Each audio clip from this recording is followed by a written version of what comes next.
এই 5টি প্রতিষ্ঠানকে এই সাংবিধানিক কমিশনের মাধ্যমে নিয়োগের আওতায় আনা যায় কিনা সেটা নিয়ে আলাপ আলোচনা আমরা চালিয়ে যাব।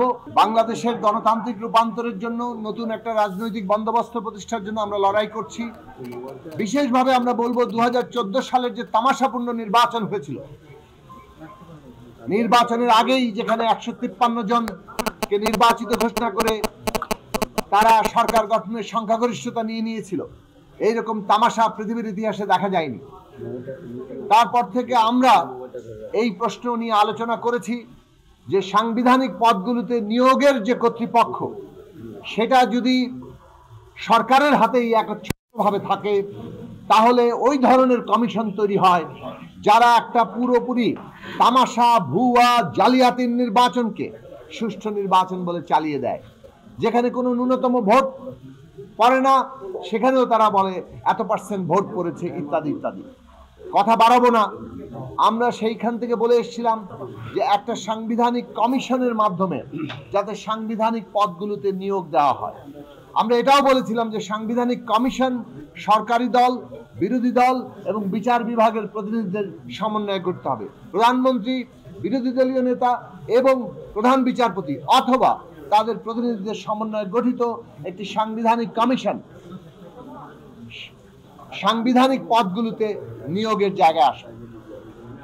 আমরা এই ছাত্র শ্রমিক জনতার অভ্যুত্থানের পরে যে অন্তর্বর্তী সরকার গঠিত হয়েছে তাদের উদ্যোগে যে কমিশনগুলো গঠিত হয়েছে, এখন ঐকমত্য কমিশন, তারা এই প্রস্তাব নিয়ে এসছেন, এই প্রস্তাবকে তারা গ্রহণ করেছেন এবং এটার নাম দিয়েছেন ন্যাশনাল কনস্টিটিউশনাল কমিশন কিংবা জাতীয় সাংবিধানিক কমিশন কাউন্সিল।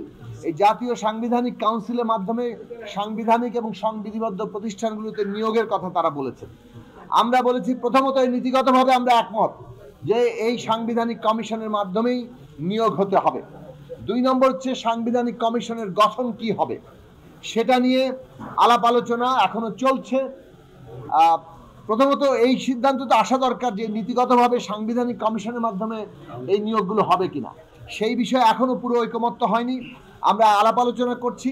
আমরা বলেছি যে অনুরোধ করেছি যে এই আলোচনা আজকেই শেষ না করে এই আলোচনা প্রয়োজনে আরো সময় নিয়ে করা দরকার, কেননা রাষ্ট্রের অত্যন্ত গুরুত্বপূর্ণ একটা প্রশ্ন এই প্রশ্নকে কেন্দ্র করে আবর্তিত হচ্ছে। কাজেই এই বিষয়ে সাংবিধানিক কমিশনের মাধ্যমে নিয়োগের ক্ষেত্রে আমাদের ঐকমত্যে আসা দরকার।